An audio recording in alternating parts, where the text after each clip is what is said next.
o estudo não é diferente. Nós temos que crescer tanto na graça quanto no conhecimento. Nós vamos estar aí divulgando cada vez mais para sempre estar vendo mais pessoas. E meu desejo é abrir para mais pessoas virem, pessoas da sede, pessoas do Lourdes, e pessoas que não têm culto na quarta-feira para aprender da palavra de Deus. Que coisa melhor é aprender, né? Se na faculdade já é bom aprender, imagine aprender a palavra de Deus. Tito, capítulo de número 2. Quem não tem Bíblia, tem umas Bíblias aqui, levante a sua mão que eu vou estar te disponibilizando. Vamos trazer.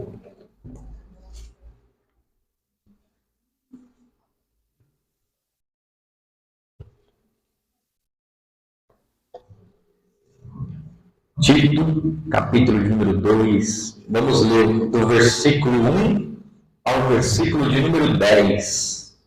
Depois nós concluímos do 11 ao 15. Como de costume aí para nós prestarmos atenção na leitura, eu peço que nós leamos de forma alternada. Um exemplo, eu leio um versículo, Karine lê outro, o irmão lê outro, a irmã lê, não todo mundo junto, mas cada um lê um, para nós compreendermos a leitura do texto. Amém? Eu começo. Tu, porém, prega o que está em harmonia com a sã doutrina. 2.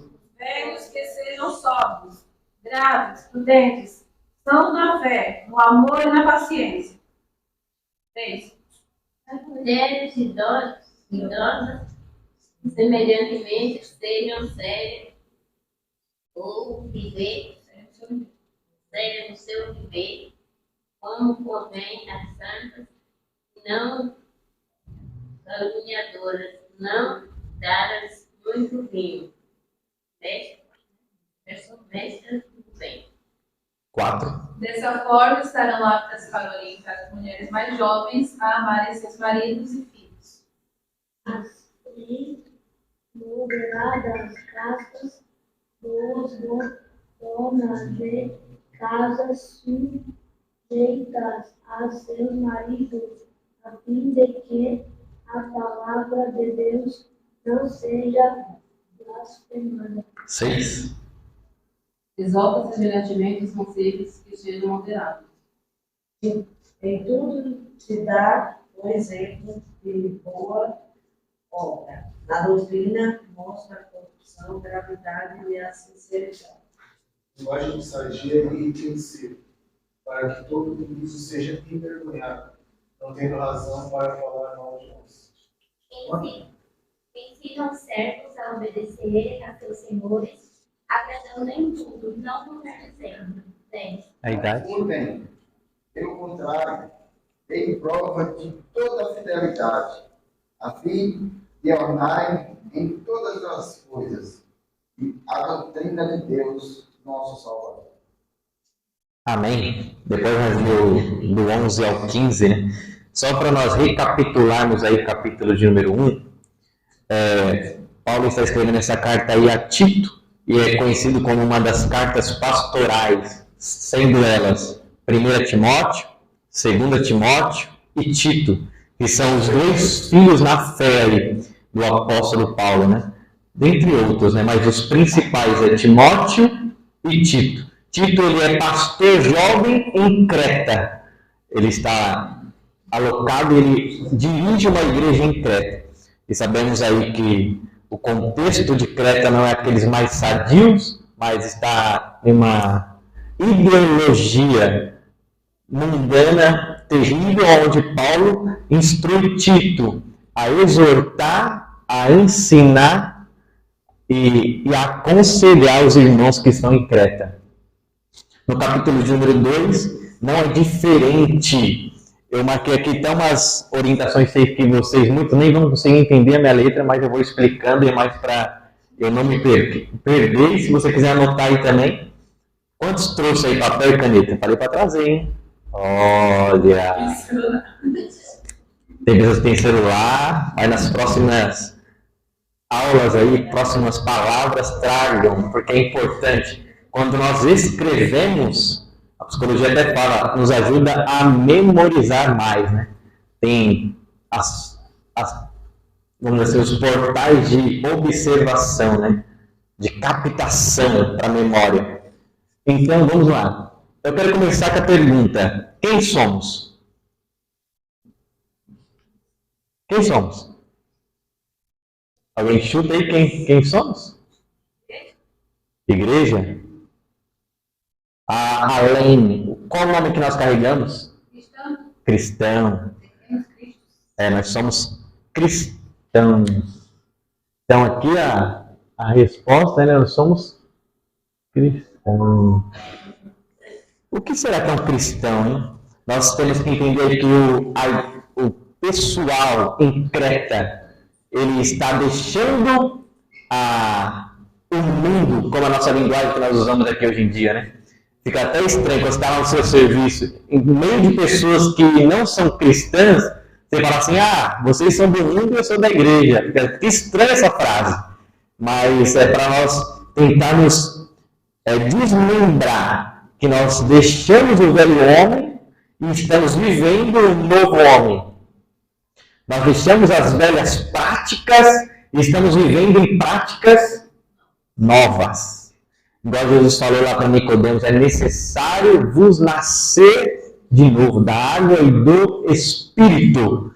É interessante que quando nós levantamos a nossa mão com o intuito, com a resposta de dizer, eu estou rendido à sua graça, nós falando que nós queremos uma mudança de vida, até mesmo, né, a conversão, ela já vem trazer esse significado, mudança de rota. Se nós estávamos indo com o mundo, hoje nós estamos na contramão do mundo. E na contramão não é fácil, né? E na contramão é lidar com os obstáculos, e na contramão é lidar com as adversidades, e na contramão é lidar com as oposições. Isso aí todos nós sabemos, tanto na escola, no serviço, na vida pessoal, na familiar. E uma das coisas que Paulo fala e nos ensina nesse capítulo número 2 é quem somos. E porque somos, temos que ser exemplo. Eu até marquei uma frase aqui, nós não somos bons para sermos salvos. Deus não me salvou porque eu fazia coisas boas. Deus não me salvou porque eu tinha boas práticas. Como o apóstolo Paulo fala, né, maldito homem que sou, quem me livrará do corpo dessa morte? E uma das outras frases mais conhecidas dele, ele fala, o bem que eu quero fazer, não faço. Mas o mal, esse está comigo diariamente, né? Então, se por mim, para conseguir uma vaga de serviço, eu pisava na cabeça do outro. É a natureza humana. Se pela natureza humana, eu apunhalava e deixava a pessoa jogada do lado esquerdo só para conseguir chegar no alvo. Natureza humana. Você não vê isso aí em tantos lugares, na escola, na faculdade, no serviço. Uma pessoa querendo ser melhor que a outra só para ela não tomar a sua posição. Mas nós somos salvos, por isso somos bons. Nós somos salvos, por isso fazemos o bem. E essa conotação, né? Por isso somos bons nós não somos, mas nós somos salvos. E através da misericórdia e da manifestação da graça de Deus em nossa vida, nós começamos a fazer o bem. Então, Paulo está querendo dizer ali para a igreja ali em Creta, ele está falando, vocês têm que ser exemplo, porque aonde vocês andarem, as pessoas vão querer apontar vocês, vão querer pegar uma falha em vocês. Quem nunca ir no seu serviço, na sua escola, às vezes você falou uma mentirinha, a pessoa falou, você não é crente? Né? Você fez algo que vai contra alguns preceitos, a pessoa falou, você não é cristã? Você coloca o que em xeque, o nome que você carrega. Até mesmo Paulo, no capítulo número 1, ele vai falar como eu sou escravo de Deus, escravo de Cristo. Aquele que é escravo é servo, e que é servo faz a vontade do seu Senhor. Então, o nome que você carrega, acima do seu, é o de Jesus. Então, por isso nós temos que tomar cuidado com os nossos passos. E uma frase aí que eu falei até na semana passada é: em seus passos, o que faria Jesus? Será que ele faria o que você faz? Será que ele falaria o que você fala? Será que ele andaria onde você anda? Então, é interessante que ele vai aconselhar todos os tipos de pessoas: os idosos, as mulheres, os jovens e os servos, mostrando que a vida do cristão não é só dentro da igreja. A nossa vida e a vida do cristão é uma vida social. Muita gente não entende isso, né? Eu sou uma coisa dentro da igreja e fora da igreja eu sou outra. Uma coisa eu faço dentro da igreja, mas lá fora eu não vou me importar como eu me importo dentro da igreja. Aí acaba difamando o nome de Jesus. E uma pergunta que eu faço para vocês: pode jorrar de uma fonte 2 tipos de água? Então, se nós temos uma essência, dessa essência tem que gerar somente uma substância. Então, nós temos que ter uma vida cristã socialmente, na família e pessoal. Isso define como integridade. Integridade vem da palavra inteiro. Eu sou por completo. Eu não falei, até aqui eu vou, daqui para lá eu não vou mais. Ao ponto que você escolhe seguir Jesus, ele fala assim: negue-se a si mesmo. Tome a sua cruz e siga-me. O que é negar a si mesmo? Negar os teus maiores desejos, suas ambições e fazer a vontade daquele que você segue. Até mesmo na cultura judaica, a conotação de ser discípulo, a intenção era qual? Era se parecer cada vez mais com o seu mestre. Tem até uma frase que eles falam: talmidim. Eu sou um talmidim. Talmidim eu ando no passo daquele que vai na minha frente. Se ele pisa, eu piso. Se ele vai, eu vou. Isso é ser discípulo. Então, nós somos discípulos para um dia se parecer com o mestre. Por isso que Paulo fala: sedes meus imitadores como eu sou de Cristo. Nós não estamos andando de forma de como nós queremos ou como nós queremos viver. Mas nós temos um parâmetro. Nós temos uma bússola. Nós temos um mapa. Nós temos um exemplo a seguir. Que exemplo é esse? Jesus. Quem pode ler para mim o verso de número 7 novamente? Em teu modo de agir, seja exemplar em tudo. Na teologia, mostra integridade, sobriedade. Isso. Tem uma versão que vai mostrar muito. Ele não está falando para ti tu ser. Ele está falando: você é. Eu sei que você é. Você é que você é exemplo. Tem uma versão que fala: você é exemplo. O que é ser exemplo? Quem arrisca aí? O que é ser exemplo? Diferente. Ser diferente. É o quê? Pode falar. Quer, Gabriel? Pode falar. O que é ser exemplo? É vergonha? Ser exemplo, nós podemos ser exemplos positivos e exemplo negativo. Lá no livro de Reis, né? Fala assim, até mesmo ele andou no caminho de Davi, ou ele andou no caminho de outro rei. E mostra que quando você andava no caminho do outro rei, você andava no caminho mau. Mas quando você andava no caminho de Davi, você andava segundo o coração de Deus. Mesmo que Davi errou, Davi pecou. Mas o coração dele, a integridade, a intenção de pedir perdão a Deus, então era um caminho reto ao Senhor. Então, nós temos que ser exemplo. E ser exemplo é isso, as pessoas olhar para você e falar assim: eu quero ser igual. Eu quero andar igual. Eu quero me vestir igual. Eu quero me portar igual. Ser exemplo é isso, é você atrair as pessoas com o intuito de ser parecido contigo. Porque tem aquele exemplo que é negativo, eu nunca quero ser com essa pessoa. Imagina você dentro da igreja, uma pessoa lá do mundo olhar para você e falar assim, eu não quero ser parecido com ela. Caloteiro, mentiroso. Imagine. Aí eu até marquei aqui, ó. Coisas simples que colocam o nosso caráter em xeque. Que coisas simples são essas? Quem pode falar aí? Coisas do dia a dia, coisas costumeiras. Coisa do dia a dia. O que seria do dia a dia? Vamos lá. Fala. Mania de mentir. Mania de mentira, vamos colocar mentira. Mentira. Tem aquela pessoa que mente, começou a mentir, aí tá mentindo diariamente, daqui a pouco até ela mesma cai na mentira dela.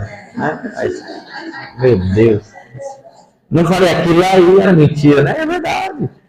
Então, vai, outra coisa. Meu Deus, que lista grande é essa? A lascívia também. Lascívia. Teve um cenário que aconteceu lá no serviço, né?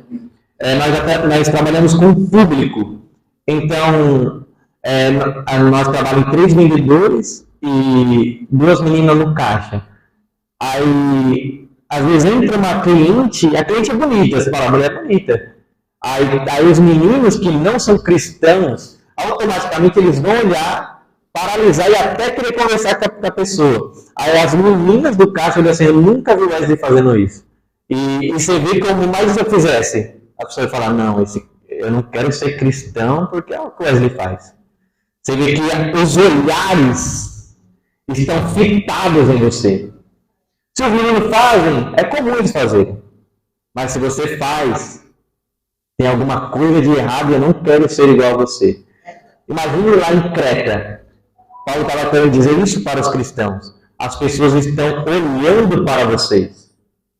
As pessoas estão vendo os seus passos. Cuidado para vocês não resvalarem, porque se resvalarem eles vão apontar. Por quê? Em Creta, para você servir a Deus, você tem que parar de adorar o imperador. Você tinha que parar de adorar os outros deuses. Tinha que seguir uma vida íntegra e justa. Até mesmo aí tem uma onda aí fora, né? Tipo, se você é de uma facção criminosa, você só sai se for para a igreja. Se os caras te verem no mundo, eles vão lá e te pegam, não é verdade? Por quê? Porque eles vão estar olhando você. Vai ver se você não quer mudar, que você vai mudar desse jeito. É verdade. E se você dá uma resvalada, já era. Então, imagine as pessoas que te observam. Seu marido, sua esposa, seus filhos. Imagine o seu filho chegar em você e falar assim, eu não quero ir para a igreja, porque meus pais é assim. Os credentes tinham o hábito de mentir, principalmente. Isso, Paulo fala isso no capítulo número 1, né? Eles tinham esse hábito, eles mentiam tanto que até eles caíam nas próprias mentiras, né? Acho que está até no versículo aí de número... Isso. Se eu não me engano é o versículo número 7 do capítulo número 1. Mas ele fala isso, ele fala que eles tinham o hábito de mentir. Então ele fala que vocês não sejam mentirosos. Porque as pessoas estavam observando eles. Mas enquanto as pessoas te observam, e você nem percebe que elas te observam. Imagine quantas pessoas falam que não iam para a igreja por causa de um erro seu. Você, meu Deus, não quero ir para a igreja não. Não quero ser cristão desse jeito. E é triste, é doloroso, né, você ouvir isso. Mentira, lascívia, o que mais? Só isso? São pequenos hábitos. Só o 12, Wesley, pode ler o 12? Pode. Fala assim, um deles, seu próprio profeta disse, os credentes são sempre mentirosos, bestas ruins, bem despreguiçosos. E Paulo falando no versículo número 13 aí, ó, e esse testemunho é verdadeiro. Então, eles tinham o hábito de fazer essas coisas. E as pessoas testemunhavam, falando, eles são mentirosos. Eles são feras. Feras é o quê? Pensam em si mesmo, pensam nos seus prazeres, pensam nas suas ambições. Então, até nós, como cristãos aí, quando nós estamos inseridos no ambiente de trabalho, nós temos que ser ambiciosos. Ambicioso é pecado? Ser ambicioso é pecado? Não. Mas pisar nos outros, passar por cima dos outros, até mesmo quantas portas já não se abriram aí para vocês, que Deus parece que já está ali mexendo os pauzinhos, né? Para que tudo vai cair nas suas mãos. Vamos ver o que ele faz. Vamos ver qual é a postura dela. Vamos ver qual é a postura dele. E até mesmo tem muitos aqui que se tornam exemplos em suas empresas pelo ato de se portar do jeito que se porta, mas que veio e trouxe isto do Evangelho de Jesus. Né? Eles pegaram um exemplo de dentro da igreja e levaram para a sua vida do cotidiano. Isso é importante, nós temos que ser o mesmo aqui dentro e lá fora. Nós não temos que ter duas faces, dois ternos, dois vestidos, vamos dizer assim, né? Parafraseando um comportamento, né? Uma roupa eu vesto aqui, uma roupa eu visto lá, não. Uma cara eu faço aqui, uma cara eu faço lá, não. Você é o mesmo aqui e o mesmo lá. A palavra do cristão é? Sim, não. Passando disso é procedência maligna. Aqui é sim, lá fora é não. Lá é não e aqui é sim. Aí estamos perdidos, né? Vamos ler agora a segunda parte. Essa primeira parte aqui fica de aprendizado para nós. Cuidados, até o provérbio de Salomão ele fala assim, o que prejudica são as moscas, são os pequenos, né? Não são as coisas grandes. E antes de nós pularmos para a parte 2 do capítulo de número 2, Paulo vai falar de algumas observações que o cristão tem que ser e ter. Uma delas é sensatos, sadios, amor, fé e constância. O que é constância? Constância é você começar bem e terminar bem. É você ter uma continuidade. Não é ser bom, dar um crescimento hoje, mas amanhã já não segue mais a constância. Não tem mais uma continuidade. Mas a palavra de Deus, ela traz isso para nós. Ela traz uma sustentabilidade, uma constância e um crescimento que não tem como retroceder. Por isso que é importante. Hoje nós vivemos em um século triste que muita gente vive de campanha. Campanha aqui, acabou a campanha nessa igreja, vou lá na outra igreja, vou para aquela campanha. Acabou outra campanha, vou para outra campanha. Aí vem um vento, a pessoa já foi para o mundo, já está bebendo, já está no bar, já voltou às suas velhas práticas. Por quê? Faltou a constância, o sustento da palavra. O movimento não é bom? É bom. Não é bom ir para umas campanhas, fazer umas campanhas? É bom. Não é bom pular, falar em línguas estranhas? É bom. Mas o mais importante é você crescer de acordo com a palavra de Deus. É um crescimento sadio, saudável. Não tem como você crescer de forma doentia. Por isso que hoje tem muita gente aí que se frustra, se ilude com a igreja, se ilude com homens que se dizem de Deus. Não vou mais para a igreja porque aquele pastor, aquela irmã, aquele grupo. E quando nós não estamos firmados na palavra, automaticamente nós olhamos para os lados. Quando nós não estamos firmados na palavra, automaticamente nós olhamos para os outros e não para Deus. Um exemplo é disso, Pedro está andando lá sobre as águas, está andando, Pedro andou sobre as águas, mas olhou para o lado e afundou.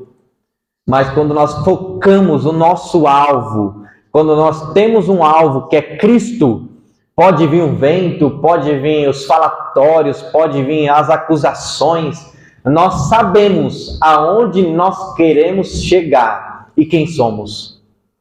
Por isso que, voltando aqui ao início da aula, quando eu comecei, quem somos nós? Tem muita gente que está na igreja, mas não sabe quem é. Está na igreja e não sabe aonde está.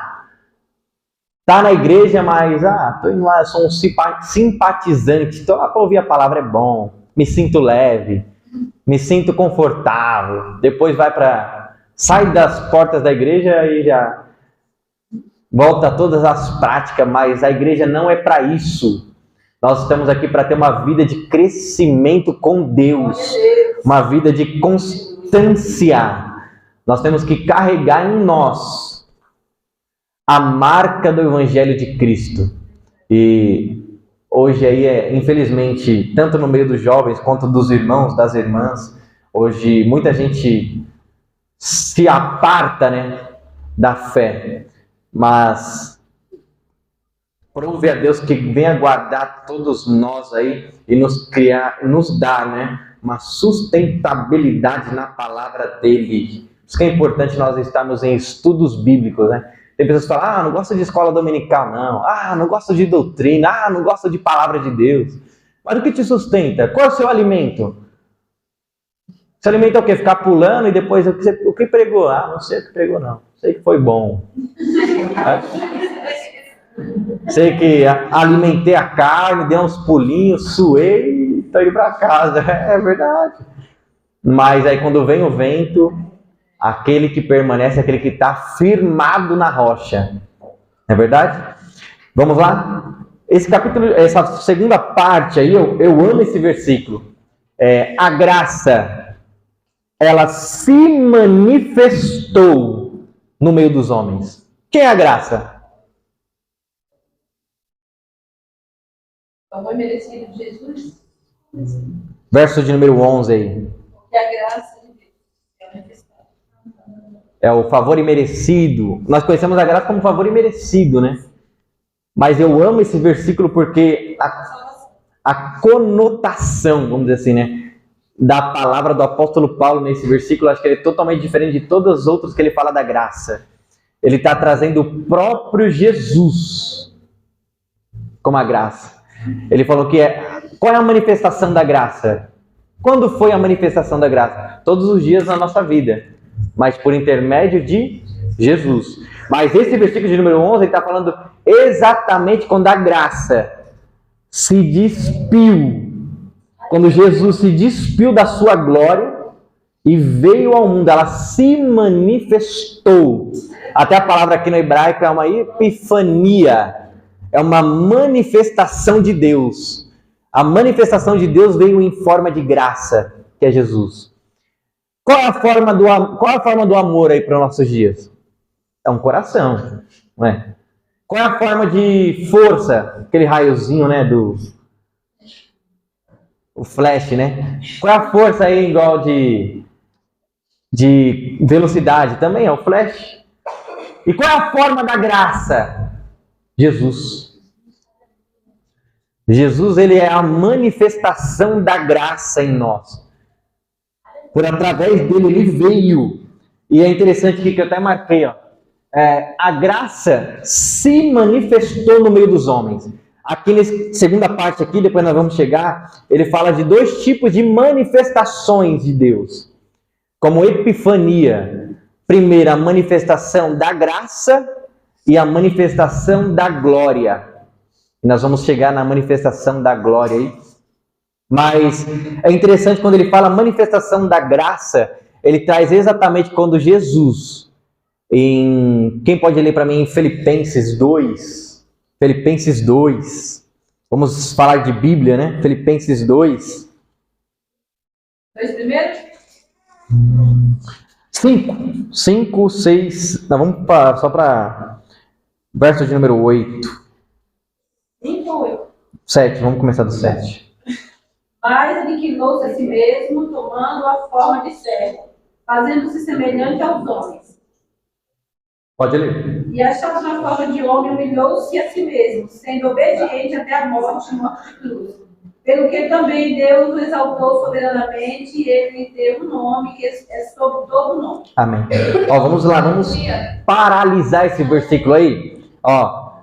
Mas pelo contrário, esvaziou-se de si mesmo. O que Jesus fez? Ele esvaziou-se do quê? Da sua glória. Ele se esvaziou-se da sua glória para vir em formato de homem. Aí ele fala assim, ele se esvaziou-se de si mesmo, assumindo plenamente a forma de servo, forma do homem. Então, quando Jesus estava aqui, ele era 100% homem. Ele tinha as mesmas paixões, teve os mesmos desejos, sentiu fome, sentiu sede. Diferente do que muitas pessoas falam que Jesus não tinha nada disso, Jesus tinha sono, tem até um versículo que ele estava dormindo. Jesus tinha sentimento, tem um versículo que ele chorou. Jesus, ele veio e tinha todas as paixões que nós temos. E ele, sendo em forma de servo, aí ele continua, humilhou-se de forma pior que tinha, assumindo até a morte de cruz, que era o pior castigo que tinha. Então, por que ele fez isso? E Paulo vai falar isso em Romanos. Porque ele sendo em forma de carne, mas sem pecado na carne, aniquilou o pecado na carne dele. O que ele está querendo dizer com isso? Ele pegou os nossos pecados e levou sobre si. Pode falar? Só quando você fala assim, as mesmas paixões, é bom deixar claro, para que ninguém saia confundido, achar que Jesus se apaixonou, né? Porque nem todo mundo está no mesmo nível de estudo. Aí, quando você fala das mesmas vontades de humano, né? Tem que ficar bem claro, né? Sim, isso é. Quando fala as mesmas paixões, as mesmas vontades, mas sem pecar. Ele não pecou, ele não caiu. Isso, ele não teve, vamos dizer assim, ele não cobiçou, ele não adulterou, ele conseguiu, vamos dizer assim, ele viveu uma vida plenamente santa, mesmo sendo em formato de carne. Mesmo tendo a forma de carne que nós temos, ele conseguiu viver uma vida santa. E por viver uma vida santa, aí o apóstolo Paulo fala, ele pegou o nosso pecado e levou sobre si. Por quê? O salário do pecado era morte. Então a morte não teve o poder de matar Jesus. Se Jesus quisesse, ele estava vivo naquela cruz em forma de homem até agora. Por isso que ele fala, eu me entrego. Ele não morreu, ele se entregou, é diferente. Não mataram, né? Não mataram ele se entregou. Eu mesmo dou a minha vida. Isso. A morte não teve o poder contra ele teve o poder contra a morte. Então, aí ele morreu, depois ao terceiro dia ressuscitou e foi assunto ao céu e voltará para nos buscar. Isso é grandioso. Até mesmo, qual é a pregação das boas novas? Alguém sabe falar o que é a pregação do Evangelho? Hoje nós enfeitamos tanto pavão que nós nem sabemos mais qual é a pregação das boas novas. Né? Qual é a pregação das boas novas? O que é boas novas aí? Eita, fala aí! Evangelho de Cristo? O que é o Evangelho de Cristo? Salvação para os perdidos. Salvação para os perdidos. Até quando ele fala assim, o que é as boas novas? Vai e anuncia as boas novas. Ele não está falando, vai lá anunciar teologia da prosperidade. Vai lá e fala do auxílio emocional. Não, ele está falando assim, vai e anuncia e de fazer discípulo em todas as nações e anunciar as boas novas. Né? Então, o que é as boas novas? Ele veio, ele morreu, ele ressuscitou e ele voltará. Essas são as boas novas. Quando sai lá no jornal, né? Sai no jornal lá, a notícia do dia. É a primeira lá da página, é a boa nova daquele dia, né? Ou não, é a pior notícia do dia, né? Não, mas lá vai, Bolsonaro foi vencedor. Bolsonaro venceu as eleições, ou Lula venceu as eleições, ou nenhum dos dois venceu as eleições. E aí, isso aqui é uma boa nova. Fala assim, aconteceu uma novidade. E era a mesma coisa, a novidade que era o quê? Ele veio, mas ele morreu e ressuscitou, mas ele deixou algo, ele vai voltar. Então, a graça que o apóstolo Paulo fala aqui, ele tem uma origem, uma definição e uma extensão. Como assim, Wesley? Que isso? Minha cabeça até bugou aqui, né? O que é aí? Vamos lá. Qual é a origem? Vamos lá nesse versículo aí? Ó, verso de número 11. A graça de Deus. A graça tem uma origem. Que origem é essa? Em Deus. A única salvação é por intermédio dele. Não tem salvação por outro caminho. Ele é o caminho. Não é um dos caminhos. Ele é o caminho. Ele é a verdade. Ele é a vida. Então, a graça veio dele. A graça de Deus. Segundo, definição. A graça, ela é salvadora. Ela tem uma definição. Ela veio para salvar. Ela veio para remir. Ela não veio para te deixar rico. Ela não veio te trazer riqueza. Ela não veio não veio, vamos dizer assim, curar as suas enfermidades. Ela veio para te salvar. Então, e Jó entendeu muito bem isso, né? Mesmo antes da pregação da graça aí, que a primeira pregação... essa é uma pergunta interessante, hein? Quem foi o primeiro a receber a pregação da graça? Abraão. Aí sim. Abraão foi o primeiro a receber a pregação da graça. Então a graça, ela é desde o início. Então, vamos dizer assim que a graça, ela já foi pregada a Abraão e é uma promessa sendo realizada em Jesus para nos alcançar. Então, vamos dizer assim, até me perdi onde eu parei, ó. A cabeça foi... Então, você se acha, o versículo que você citou lá é João 10:18. E você falou que ninguém tirou a vida de Jesus. Pode ler. João 10:18. Ninguém a tira de mim, mas eu a dou por minha espontânea vontade. E tenho autoridade para dá-la e para retomá-la. Esta é a ordem que recebi do meu Pai. João capítulo 10:18. Isso. Mostrando que Jesus, ele tem o poder sobre a morte, né? Então, Ele não foi assassinado. ele não foi assassinado como muitos pensam, né? Os soldados mataram Jesus. Não. Ele estava lá no alto da cruz e ele fala: eu entrego o meu espírito. Então, ninguém roubou o espírito dele. Ele se entregou por amor a mim e amor a você. Vamos lá. Voltando. A graça, ela tem uma definição. Que definição é? Ela veio para te salvar. Ela não veio te dar carro, não veio te dar casa, não veio te dar saúde. Ela veio para te salvar do quê? Pode falar. Da morte eterna. Quer falar, eu preciso ser salvo o quê? Tem muita gente que eu não preciso ser salvo, não. Salvo da ira de Deus. Salvo da ira de Deus. Que vai virar no fim dos tempos aí, né? A ira de Deus. Então, muita gente fala, não precisa ser salvo. Tem um trabalho, tem um caso, tem uma condição boa, consigo me sustentar. Não precisa ser salvo, não. Mas não é sobre isso. Jesus está falando da além. Salvo da ira de Deus. Salvo do inferno que vai estar por vir. Salvo para ter a vida eterna. E outra. Então ela tem uma extensão. Aí vai lá no versículo de número 11. A graça de Deus. Origem. Versículo número 1. Que se manifestou de forma salvadora. Definição. E extensão para todas as pessoas.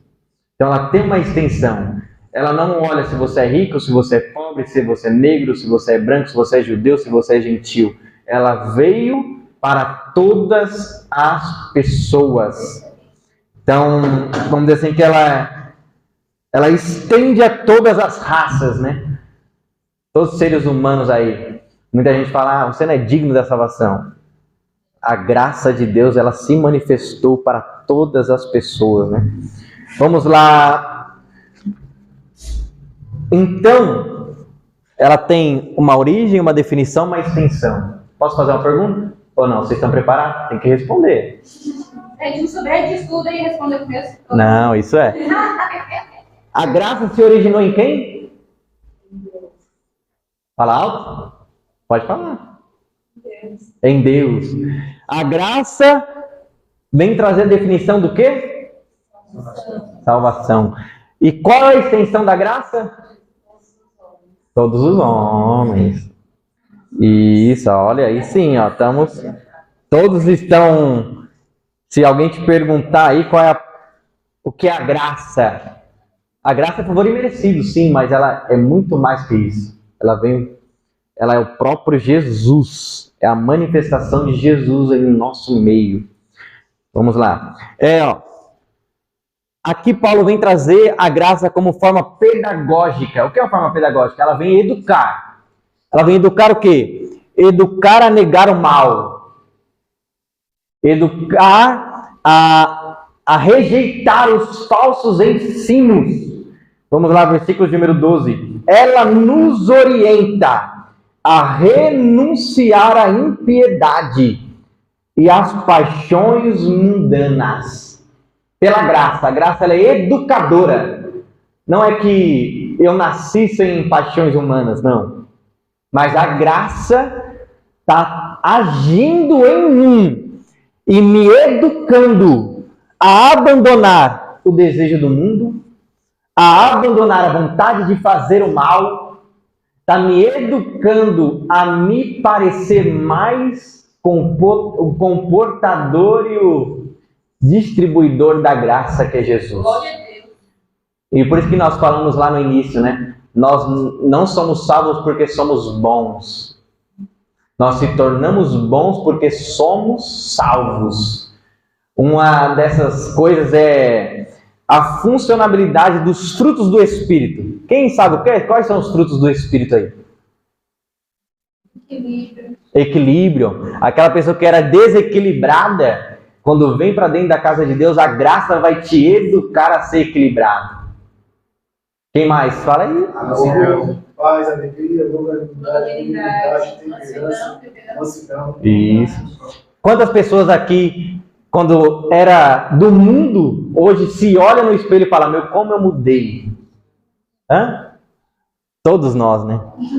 Isso é verdade, você olha assim, meu. E quem fez essa ação em nós? A graça. É a ação da graça por intermédio do Espírito Santo. Então, a graça ela vem nos educar. Mas ela vem nos educar a não fazer algo. Sim, a não praticar o mal, a não viver nas paixões mundanas, mas também vem nos educar a praticar o bem. Verso de número 13. Não, verso de número 12 ainda, parte B aí, ó. Ela nos orienta a renunciar à impiedade e às paixões mundanas e a viver de maneira sensata, justa e piedosa nesta presente era. É interessante aqui que ela vai abranger a todos os níveis de comunicação humana. Um exemplo, vamos lá. Sensata, ela quer direcionar ao quê? A nós mesmos, a nossa mente. Eu era insensato, hoje eu sou sensato. Então a graça ela faz nos dar bem conosco mesmo. Então, ela vem num... O canetão tá sem graça. Ela vem nos orientar como se viver de uma forma sensata. Então ela é benefício para nós, nosso intelecto, nosso autocontrole, de forma sensata. Mas também ela vem nos educar a ser justo. O que é ser justo? Com o próximo. Se você era injusto, através da graça você vai começar a ser justo. Então, primeiro ela veio para nos educar de forma interior. Depois ela veio nos educar de forma exterior. E também ela veio nos educar a viver uma vida piedosamente. Que vida é essa? Uma vida espiritual com Deus. Então, ela pega os 3 âmbitos. Que âmbitos é esse da vida do ser humano? Nós mesmos, o outro e a Deus. Se você tem alguma coisa aí desligada, a graça vai te pegar e vai te transformar. É o poder de transformação da graça. Isso é de forma gloriosa, porque antigamente nós pensávamos em fazer o mal, nós pensávamos em praticar o mal, nós queríamos praticar o mal, mas hoje quando nós pensamos em fazer, vem aquela voz dentro de nós que fala, não faça isso, não vai por esse caminho. E mesmo que você cometa, parece que tem uma voz dentro de você e fala, se arrependa, né? É a ação do Espírito Santo em nós. É a ação da graça. Por isso que toda a honra e toda a glória seja dada a Jesus, que é o portador da graça, né? Mas também a graça, ela vem nos educar. Aí nós chega aqui. A esperar a manifestação da glória. Falei da manifestação da graça, que é a vinda de Jesus como homem, e a manifestação agora da glória. Vamos ler o versículo de número 13? Enquanto aguardamos a bendita esperança, o glorioso retorno do nosso grande Deus e Salvador Jesus Cristo. Ele que se entregou a si mesmo por nós, nos remir de toda maldade e purificar a si um povo todo seu, consagrado às boas obras. Você fala assim, hoje quantas vezes nós não falamos, né? Estou esperando Jesus voltar. Tantas pessoas lá fora assim, já pensam, essas pessoas estão doidas, né? Está falando quantos anos aí que esperando um Deus que não existe voltar.